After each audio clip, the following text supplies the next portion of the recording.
Hello Munsio, welcome back to the new chapter Staffing. Here your mentor Nikhil Pant. So let's start the chapter Staffing. हमने planning chapter पढ़ लिया था कि business में हम plan कैसे करें कि हमारे गोल्स अचीव हो जाएं। हमने ऑर्गेनाइजिंग चैप्टर पढ़ लिया था कि प्लान करने के बाद हमने डिपार्टमेंट्स बनाए थे, अलग अलग डिवीज़न किया था डिपार्टमेंट्स का। तो उसमें अब एम्प्लॉय चाहिए, काम करने के लिए वर्कर चाहिए, वही ये फंक्शन डिराइव करता है। और उसको अच्छे से इसकी डेफिनेशन समझते हैं। It is a managerial function of filling and keeping the position in the organization. ये मैनेजरियल फंक्शन है जो फिल करता है और बनाए रखता है पोजीशन को ऑर्गेनाइजेशन के अंदर. It involve finding the right person for the right job, having right qualification, doing the right job eight right time. मतलब फाइंड करना एक अच्छे आदमी को एक अच्छी जॉब के लिए, हैविंग उसके पास एक राइट क्वालिफिकेशन होनी चाहिए, स्किल्स होनी चाहिए ताकि वो काम अच्छा करे और ऑर्गेनाइजेशन की ग्रोथ बढ़े.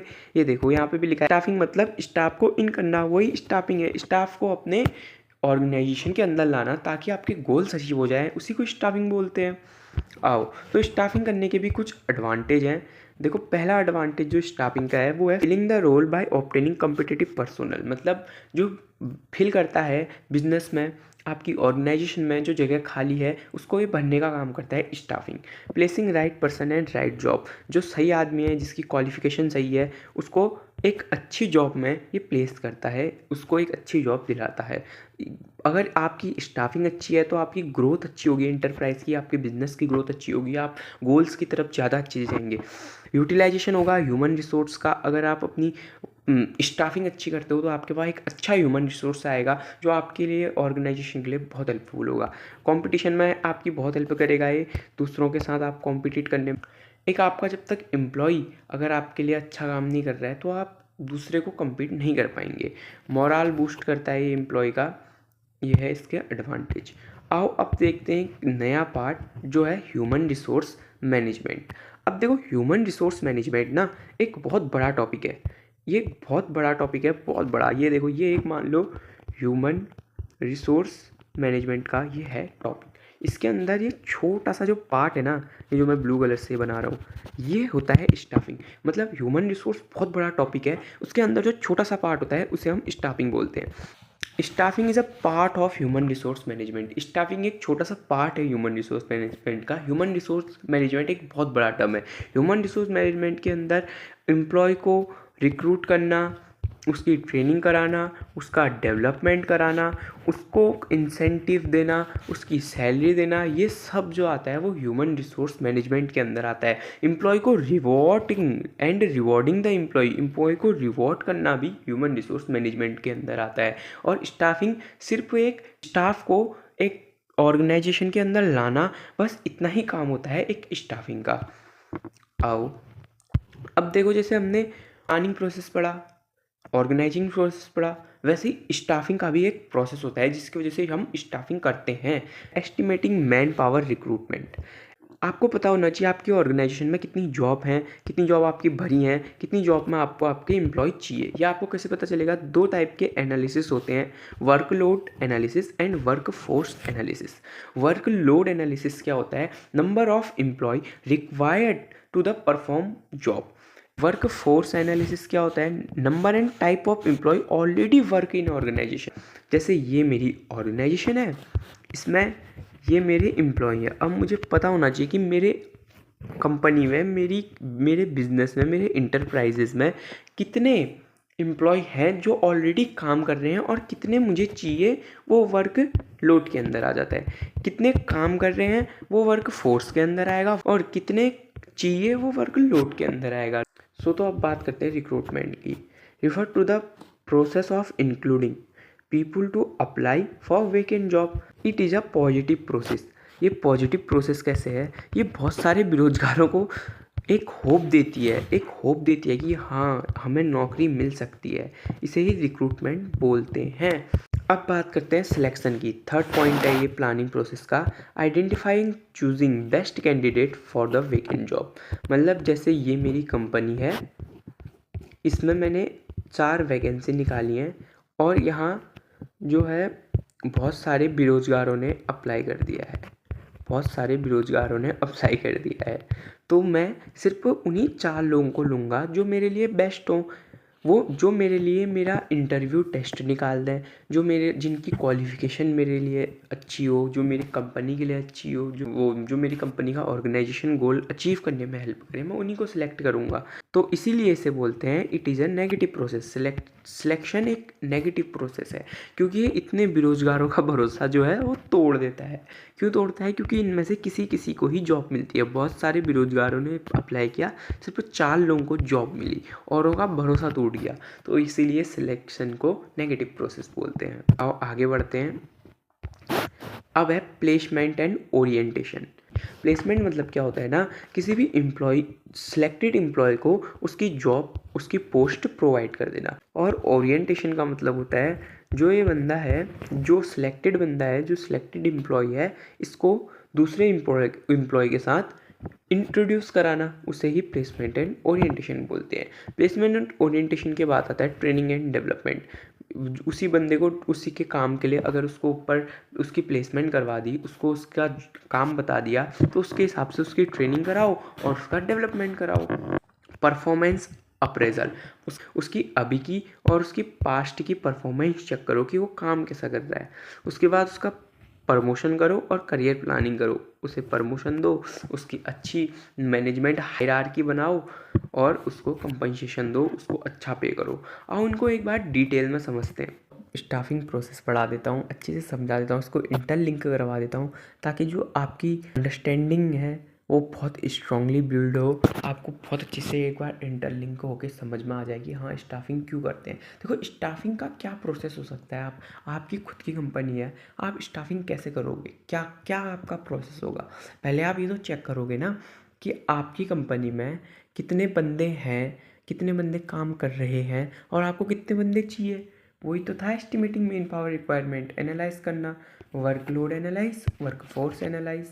उसके बाद अगर आपके पास बंदों की कमी है, एम्प्लॉयज़ की कमी है, किसी पर्सन वेकेंट पोजीशन अगर आपके यहाँ खाली है, तो उसके बाद रिक्रूट करो। रिक्रूटमेंट कर दिया आपने, उसके बाद एम्प्लॉय को सिलेक्ट करो। कोई अच्छा एम्प्लॉय है, कोई एक अच्छा वेल ग्रेजुएट एम्प्लॉय है जिसकी स्किल्स क्वालिफिकेशन सब अच्छी है, तो उसको सिलेक्ट करने के बाद उसको उसका काम बताओ और एम्प्लॉय से उसको इंट्रोड्यूस करवाओ। प्लेसमेंट एंड ओरिएंटेशन आप बताओगे ना, कि आप उसको बताओगे, आपने किसी को सिलेक्ट कर दिया तो आप उसे बताओगे कि हाँ आपका ऑपरेटर का काम है, आपका ये काम है, आपका फाइनेंस का काम है, आपका मार्केटिंग का काम है और ये आपका सीनियर है, ये आपके सबऑर्डिनेट है। तो प्लेसमेंट और ओरिएंटेशन में आप वही कराओगे।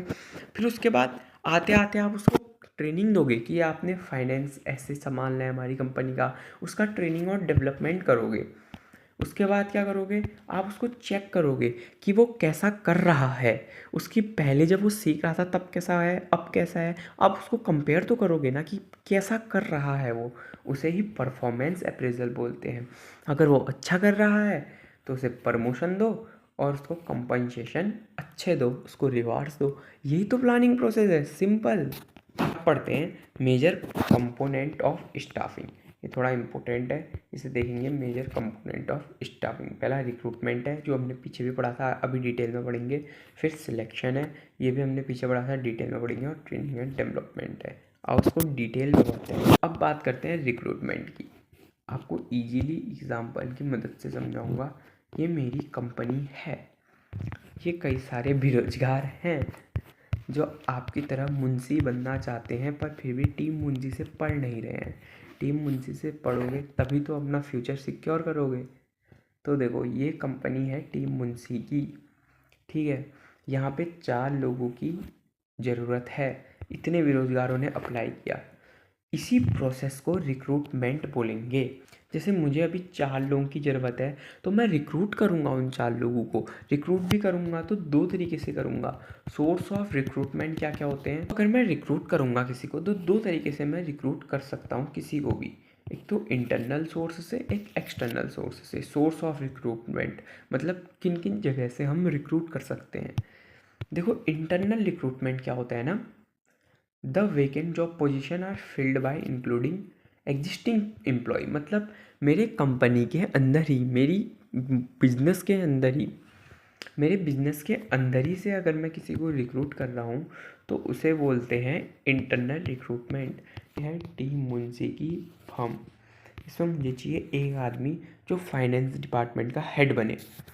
ओके, तो एक फाइनेंस डिपार्टमेंट में एक बहुत ही होनहार लड़का था जो जिसकी स्किल्स भी अच्छी थी, जो काम भी अच्छा करता था। तो मुझे चाहिए था फाइनेंस डिपार्टमेंट में एक हेड, और वो मुझे रिक्रूट करना था। तो मैं बाहर से कर सकता था, बट मुझे मेरी कंपनी के अंदर ही, मेरी फर्म के अंदर ही मुझे एक अच्छा बंदा, एक अच्छा गुड एम्प्लॉय, एग्जिस्टिंग एम्प्लॉय मिल गया जो मेरी कंपनी में वो जॉब को फिल कर सके। तो उसे ही इंटरनल रिक्रूटमेंट बोलते हैं। अगर कोई भी रिक्रूटमेंट कंपनी के अंदर ही या ऑर्गेनाइजेशन के अंदर ही हो जाती है बिना आउटसाइड की हेल्प लिए, बिना एक्सटर्नल सोर्स से, तो उसे बोलते हैं इंटरनल रिक्रूटमेंट। ये भी तो एक होता है ट्रांसफ़र, एक होता है प्रमोशन। देखो, ट्रांसफ़र और प्रमोशन में क्या होता है, मेरी कंपनी थी, मेरे को एक फाइनेंस का हेड चाहिए था, तो मैंने फाइनेंस डिपार्टमेंट से ही एक एम्प्लॉय को लिया और उसे हेड बना दिया, तो इसे ही प्रमोशन बोलते हैं। और ट्रांसफ़र क्या होता है, एक टीम मुंशी की फर्म मेरी हल्द्वानी में खुली है और एक पिथौरागढ़ में खुली है। फॉर एग्जांपल एक उत्तराखंड में खुली है, एक नीचे उत्तर प्रदेश में खुली है। तो मेरे को फाइनेंस डिपार्टमेंट में, उत्तर प्रदेश के फाइनेंस डिपार्टमेंट में एक बंदा चाहिए था, तो मैं उत्तराखंड से उत्तर प्रदेश किसी बंदे को भेजूंगा फाइनेंस डिपार्टमेंट संभालने के लिए, तो उसे ही ट्रांसफ़र बोलेंगे। ट्रांसफ़र विदाउट मेजर चेंज से होता है। ट्रांसफ़र में कोई मेजर चेंज नहीं होता, आपकी वही सैलरी होती है, आपका वही जॉब पोजीशन होती है, बट प्रमोशन में हायर अथॉरिटी आ जाती है, हाई सैलरी आ जाती है। ये हॉरिजॉन्टल चलता है, ये वर्टिकल चलता है। हॉरिजॉन्टल कैसे, जैसे एक जगह से दूसरी जगह जाओगे तो हॉरिजॉन्टल, अगर लोअर लेवल से अपर लेवल जाओगे तो वर्टिकल। ओके, अब बात करते हैं एक्सटर्नल सोर्स। एक्सटर्नल सोर्स हम बेसिकली करते क्यों हैं, हमें चाहिए होती है new skill, new creativity, new knowledge. उसकी वजह से हम एक्सटर्नल रिक्रूटमेंट करते हैं। मतलब बाहर से, ऑर्गेनाइजेशन के बाहर से रिक्रूट करना, उसे ही एक्सटर्नल रिक्रूटमेंट बोलते हैं। ये भी बहुत टाइप का होता है, जैसे direct recruitment, casual seller, advertisement, employment exchange, placement agency, campus recruitment. अब देखो, डायरेक्ट रिक्रूटमेंट मतलब सीधा आदमी को रिक्रूट कर दिया कहीं पे, उसने कंपनी के बाहर लगा दिया कि हाँ हमें इतने लोगों की ज़रूरत है, लोग आए, अप्लाई किया और रिक्रूट हो गए। कैजुअल सेलर मतलब, कैजुअल सेलर मतलब क्या होता है, जैसे बहुत सारे बंदे एक बार आए मेरी कंपनी में इंटरव्यू देने, तो इसमें से कुछ ही बंदे सेलेक्ट हुए। जैसे 5 बंदे आए, 5 में से 3 ही बंदे सेलेक्ट हुए, 2 वेटिंग में हो गए। अब मुझे 2 लोगों की और ज़रूरत है, तो अगर मैं वेटिंग से किसी बंदे को उठा रहा हूँ तो उसे बोलते हैं कैजुअल सेलर। एडवर्टाइजमेंट मतलब मैंने अखबार में, मैंने न्यूज़ चैनल्स में, मैंने सोशल मीडिया में अपने एडवर्टाइजमेंट डाली कि हाँ मुझे एम्प्लॉय की ज़रूरत है, तो कुछ लोग वहाँ से भी आते हैं। कुछ लोग एम्प्लॉयमेंट एक्सचेंज से भी हम रिक्रूट करते हैं, कुछ लोग प्लेसमेंट एजेंसी, और कुछ लोग कैंपस रिक्रूटमेंट भी करते हैं। अब बात करते हैं सिलेक्शन की। Deserving the most promising and suitable candidate to fill the vacant job position. किसी भी जॉब पोजीशन के लिए एक सूटेबल और डिजर्विंग कैंडिडेट को रखना, वही सिलेक्टिंग है। बंदा आया, हरी नाम का बंदा आया, इसका रिक्रूटमेंट हुआ, ये सिलेक्ट भी हो गया। तो अब हम इसकी एक सिलेक्शन प्रोसेस बनाएंगे। पहले क्या करेंगे, हम इसके डॉक्यूमेंट देखेंगे। अगर इसके डॉक्यूमेंट, इसका रिज्यूमे, इसकी क्वालिफ़िकेशन हमारी कंपनी के लायक है, हमारी ऑर्गेनाइजेशन के लायक है, जैसे मुझे ये हरी फाइनेंस डिपार्टमेंट में चाहिए, तो इसकी क्वालिफ़िकेशन क्या, इसने एमबीए करा है, अगर ये बीटेक वाला है फिर ये फाइनेंस कर रहा है, तो ये यहीं प्रीलिमिनरी स्क्रीनिंग में ही रिजेक्ट हो जाएगा। उसके बाद इस हरी का मैं सिलेक्शन टेस्ट करूँगा, जिसमें मैं पर्सनैलिटी टेस्ट लूँगा, aptitude test, trade test, interest test और इंटेलिजेंट टेस्ट लूँगा। इसमें इसका आईक्यू चेक किया जाएगा, पर्सनैलिटी चेक किया जाएगी, इसका एप्टीट्यूड टेस्ट चेक किया जाएगा। तो ये सिलेक्शन टेस्ट हुआ। अगर किसी ने सिलेक्शन टेस्ट भी पास कर दिया तो उसके बाद आएगा एम्प्लॉयमेंट इंटरव्यू, तो मैं उसका इंटरव्यू लूँगा। ठीक है, इंटरव्यू भी पास कर दिया तो उसका रेफरेंस देखूँगा, उसका बैकग्राउंड चेक करूँगा, वो कहाँ से है, क्या है। उसके बाद उसका डिसीजन करूँगा, उसका मेडिकल एग्जामिनेशन भरूँगा, जॉब ऑफर उसको करूँगा, और कॉन्ट्रैक्ट और एम्प्लॉय साइन करके उसे जॉब दे दूँगा। आपको इजीली समझ आया होगा एग्जाम्पल के साथ। आगे बढ़ते हैं। अब बात करते हैं last topic, training and development. Training और डेवलपमेंट होता क्या है। ट्रेनिंग मतलब increase knowledge and skill of employ. Development मतलब it's a process of learning and growth. मतलब ट्रेनिंग क्या होती है, हमेशा ये नॉलेज और स्किल्स को बढ़ाती है, लेकिन डेवलपमेंट जो होती है वो लर्निंग और ग्रोथ में हेल्प करती है। It is the enable the employee to do better. Training is job oriented process. Training is a short training क्या है, एक शॉर्ट टर्म प्रोसेस है और एम्प्लॉय को हेल्प करती है कि अच्छी जॉब पाने के लिए। और डेवलपमेंट जो ओवरऑल ग्रोथ है एम्प्लॉय का, डेवलपमेंट इन करियर अपॉर्चुनिटी, एक करियर अपॉर्चुनिटी में भी डेवलपमेंट हमें बहुत हेल्प करता है। और जो डेवलपमेंट है वो ट्रेनिंग को भी इंक्लूड करता है, मतलब डेवलपमेंट के ही अंदर ट्रेनिंग भी आ जाती है। बात करते हैं मेथड ऑफ ट्रेनिंग की। मेथड ऑफ ट्रेनिंग जैसे on the job, of the job. On the job training मतलब काम करते करते सीखना, उसे बोलते हैं ऑन द जॉब। लेकिन ऑफ द जॉब ट्रेनिंग क्या होता है, पहले सीखना उसके बाद काम करना, उसे बोलते हैं of the job training. On the job training के अंदर भी दो आता है, अप्रेंटिस और इंटर्नशिप, ये दोनों चीज़ें आती हैं। तो यहाँ पे हमने पूरा स्टाफिंग अच्छे से डिटेल में पढ़ लिया है। होप आपको समझ में आया होगा। बहुत अच्छा चैप्टर था, बहुत अच्छे कॉन्सेप्ट थे और बहुत अच्छे से हमने इसको कवर कर दिया है। एग्ज़ाम के पॉइंट ऑफ व्यू से बहुत अच्छा चैप्टर है ये, बहुत अच्छे मार्क्स का एग्ज़ाम में इससे पूछा जाता है। तो आप इसको एक बार अच्छे से पढ़ लें। अगर फिर मैंने बहुत अच्छे से पढ़ा दिया है, अगर फिर भी आपको कोई डाउट होता है तो एक बार और देख लें। और अगर फिर कोई डाउट होता है तो कमेंट में आके ज़रूर पूछें, क्योंकि एग्ज़ाम के पॉइंट ऑफ व्यू से बहुत अच्छा चैप्टर है। तब तक वीडियो को लाइक करें और चैनल को सब्सक्राइब करें, क्योंकि अभी आपके एग्ज़ाम होने में टाइम है। आपके लिए हम बहुत अच्छी अच्छी सीरीज़ और आपके लिए बहुत अच्छे अच्छे क्वेश्चन लाने वाले हैं, जो आपके ज़रूर आपके मार्क्स को इम्प्रूव करेगा। तो subscribe team Munshi channel, the champ is making.